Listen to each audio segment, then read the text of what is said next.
La guerra entre Rusia y Ucrania está cambiando. No solo en el frente, sino también dentro de Rusia, donde aumenta la disidencia entre generales, funcionarios y nacionalistas. Estas personas solían ser de los mayores partidarios del presidente Vladimir Putin. Mientras el Kremlin avanza ciego y tercamente con su invasión cada vez más costosa e insostenible, se niega a admitir fracasos o a adaptar tácticas. Esas mismas personas están empezando a criticar el liderazgo de su país. En Rusia, donde las voces disidentes suelen ser silenciadas rápidamente. Muchos en el público temen hablar contra el gobierno, lo cual es una noticia importante. Es una señal de que tras más de 3 años de guerra y tantas pérdidas y caos, incluso los mayores partidarios de Putin empiezan a perder la fe. Y mientras más grande se haga esta ola de disidencia, más difícil será para el Kremlin superarla. Ahora, una de las figuras clave que encabezan el reciente aumento de resentimiento y frustración hacia el Kremlin es Igor Girkin, también conocido bajo el alias Igor Ivanovich Strelkov, siendo Strelkov una palabra que se traduce como tirador o pistolero en inglés. Un ex veterano del ejército ruso y exoficial del Servicio Federal de Seguridad, Girkin jugó un papel enorme en la anexión de Crimea por parte de Rusia en 2014 en 1900. También fue una de las figuras clave en agravar la guerra del Donbass e incluso se refirió a sí mismo como quien jaló el gatillo de esta guerra. Después de liderar a un grupo armado de militantes rusos en la ciudad de Sloviansk, en la región de Donetsk, Ucrania, Girkin es un ultranacionalista que ha dedicado toda su vida a su país. Cuando las fuerzas rusas invadieron Ucrania en 2022, él fue una de las voces más pro-guerra del país.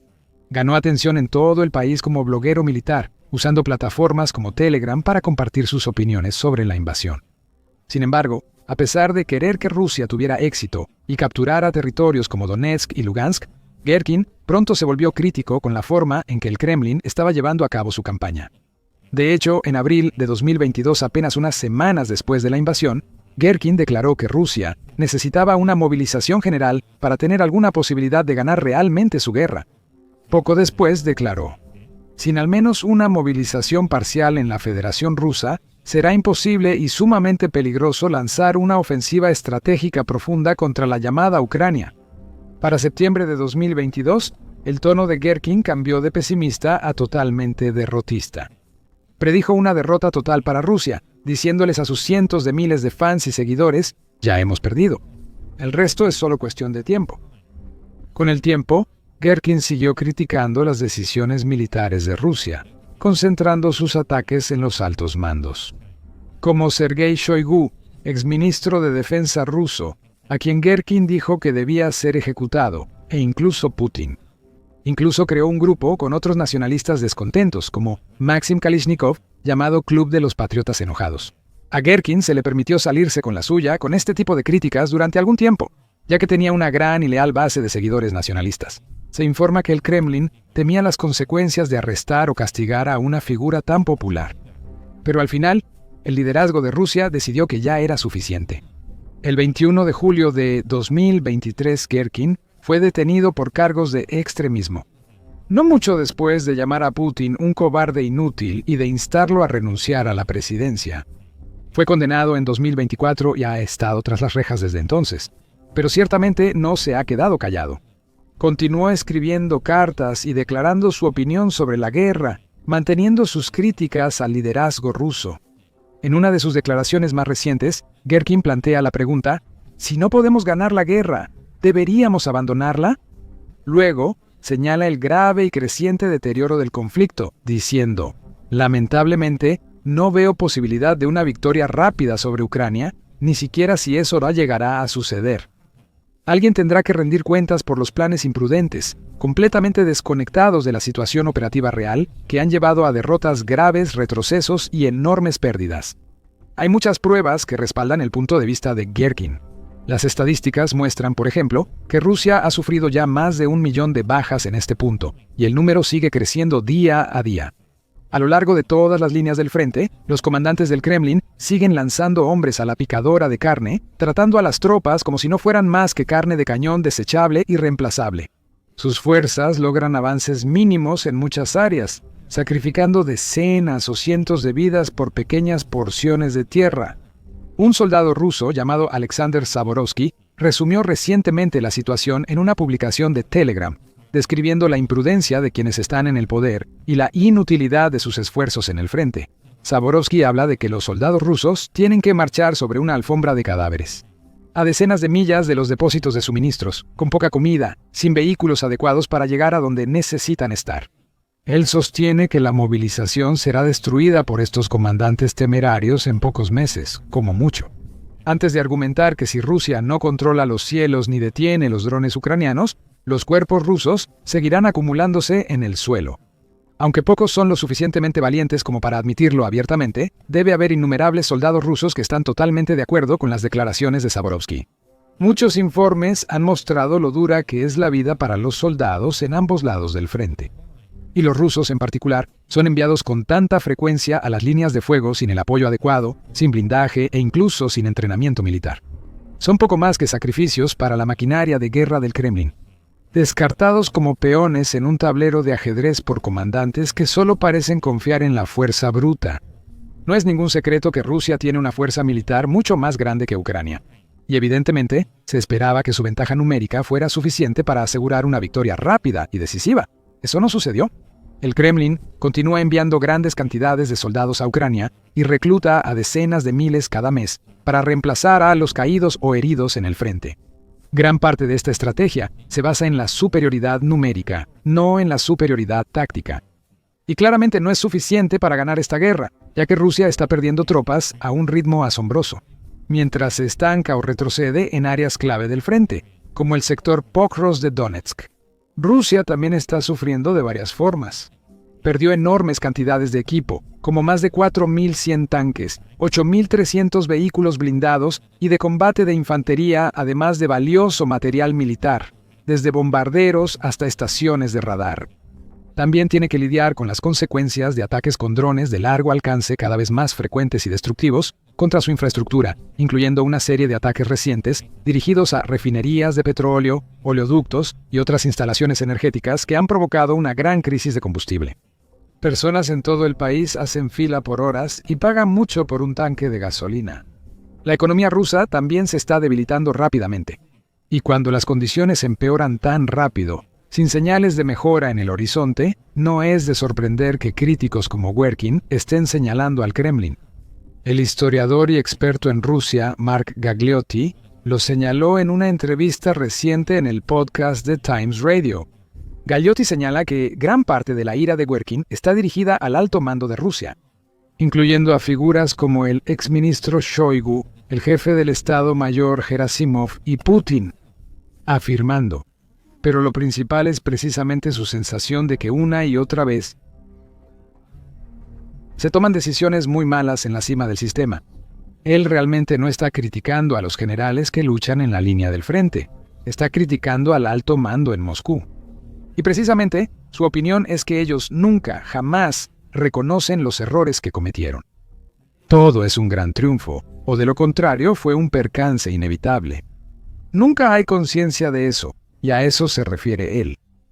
Y esa es una línea peligrosa para el Kremlin, porque coincide con las perspectivas de muchos, incluidos generales en el frente, que buscan innovar tácticamente. Si Gerkin fuera solo un hombre gritando al vacío, sus críticas quizá no significarían mucho, pero no es el único que se siente así. Como dice Gagliotti, muchos escuchan a Werkin y asienten. Putin, por supuesto, no es uno de los que están de acuerdo, ni Gerasimov, ni ninguna de las otras figuras importantes en el Kremlin, quienes seguirán cumpliendo ciegamente las órdenes de Putin, sin importar lo inútil o desastroso que resulte ser. En toda Rusia y en el frente de Ucrania, hay generales, oficiales, soldados, nacionalistas y rusos comunes, quienes, como dice Gagliotti, son personas que ya están hartas de esto, de la manera en que se está llevando a cabo esta guerra. No tenían problema con invadir Ucrania, tenían problema con el hecho de que se ha hecho tan maldito mal. Y lo sorprendente es que, ¿sabes?, su presencia en redes sociales no solo sigue ahí, sino que además se retuitea, se vuelve a publicar y se discute mucho. Y frases y expresiones suyas aparecen en el trabajo de otras personas. Así que, ya sabes, claramente es influyente. Como dije, creo que debemos enfatizar que él habla para un grupo reducido, pero es un grupo, para decirlo sin rodeos, que tiene armas. Las palabras de Gerkin están siendo escuchadas y repetidas por personas poderosas. Personas como los generales rusos que simplemente están hartos y cansados de librar una guerra que no lleva a ningún lado. Y seguir órdenes que no dan resultados, es fácil entender su frustración. A simple vista, Ucrania contra Rusia es como un boxeador de peso ligero enfrentándose a un campeón de peso pesado. Rusia no solo cuenta con mucha más mano de obra, sino también con mucho más equipo militar crítico, como tanques, vehículos blindados y misiles de artillería. También ha perfeccionado el arte de la guerra con drones en los últimos años, disparando regularmente cientos de drones y decenas de misiles contra Kiev y otras ciudades y pueblos en toda Ucrania.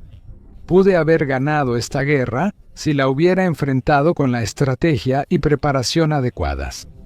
A más de 3 años y medio desde la primera entrada de tropas rusas, sorprende el escaso avance logrado. Y de hecho, el Kremlin controla menos territorio en Ucrania hoy que en marzo de 2022. A pesar de todas las afirmaciones audaces y grandes proclamaciones de Putin, no está más cerca de gobernar Ucrania en el corto plazo. Y su país ha pagado, y sigue pagando, un precio exorbitante por su búsqueda despiadada e imprudente de poder. Donald Trump, presidente de Estados Unidos, resumió la situación en Truth Social y lo afirmó con valentía. Ucrania podría lograr cambiar el rumbo de la guerra y recuperar todo el territorio que perdió ante Rusia. Trump también escribió que Rusia ha estado luchando sin rumbo durante 3 años y medio, una guerra que a una verdadera potencia militar le habría tomado menos de una semana ganar.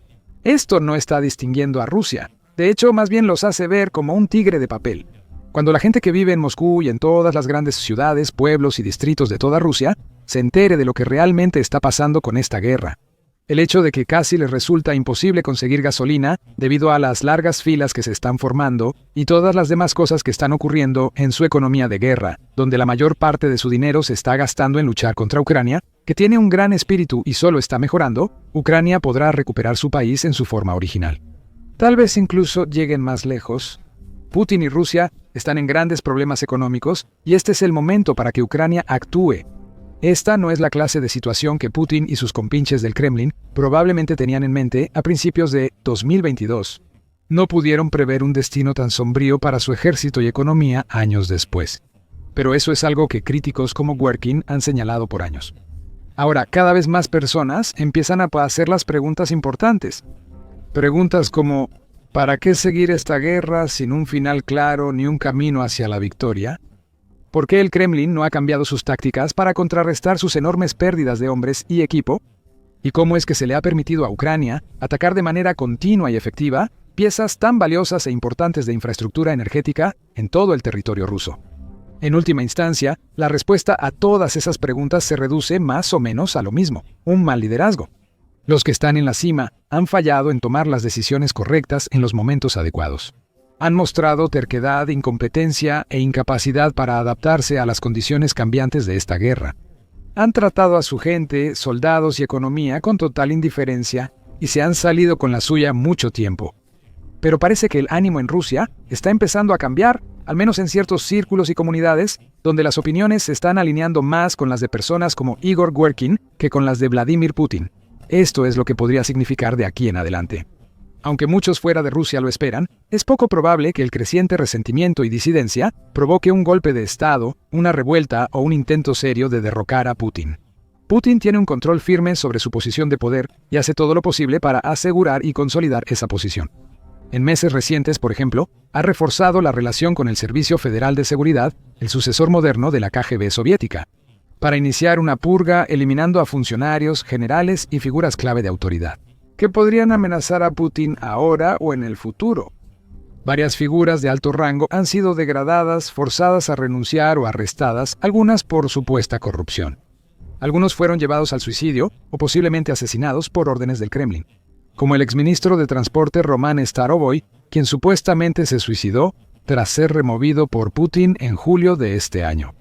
Incluso cuando ocurrió una gran rebelión contra el Kremlin en 2023, cuando el líder mercenario ruso y exaliado de Putin, Yevgeny Prigozhin, encabezó un levantamiento contra el gobierno y marchó hacia Moscú, Putin tomó medidas decisivas. La rebelión terminó pronto y Prigozhin murió misteriosamente en un accidente aéreo semanas después. Aunque los generales estén descontentos, es poco probable que alguno siga el ejemplo de Prigozhin y lidere una ofensiva contra el Kremlin. Sin embargo, como señala Galeotti, si surge un levantamiento o rebelión, Es probable que estos generales enojados y frustrados no lo lideren, pero tampoco harán mucho para impedirlo. Estas no son personas que vayan a apuntar sus armas hacia Moscú. Pero como vimos con el motín de Prigozhin, en realidad la gran mayoría de las fuerzas de seguridad no se unieron al motín. Tampoco hicieron nada para intentar detenerlo, pero básicamente decidieron quedarse al margen y ver qué pasaba. ¿Qué pienso? Las opiniones de personas como Strelkov, la razón por la que vale la pena escucharlas, es precisamente porque este tipo de personas son las que, aunque no vayan a estar en posición de intentar derrocar a Putin o cambiar la política, ya se están hartando lo suficiente. Que sí, cuando y en caso de que haya algún tipo de crisis inesperada, una crisis sistémica que realmente desafíe al régimen, es muy probable que no estén dispuestos a salir y ayudarlo. En resumen, si Putin realmente llega a estar en peligro, lo cual es cada vez más probable con la guerra, muchos generales quizá no quieran defenderlo. Así que, con cada vez menos aliados a quienes recurrir, la esfera de poder e influencia de Putin en realidad está disminuyendo, no expandiéndose. Y no es culpa de nadie más que de él mismo, incapaz de admitir cualquier tipo de fracaso, sin voluntad de adaptarse e indeciso en los momentos que más importan. El líder de Rusia, quien haya intentado desesperadamente posicionarse como una especie de Pedro el Grande moderno, parece cada vez más aislado y débil. Descubre la creciente pila de problemas de Putin en nuestro video más reciente. Estados Unidos pronto compartirá inteligencia clave con Ucrania, permitiendo ataques más efectivos y letales de Kiev contra la infraestructura energética rusa. Mira este video para ver cómo Putin tuvo que pedir ayuda a Bielorrusia por la crisis de combustible en su país. Y por último, asegúrate de suscribirte a nuestro canal también, para que puedas mantenerte informado y al tanto de todo lo que está sucediendo en Ucrania, así como de noticias sobre otros conflictos importantes en el mundo.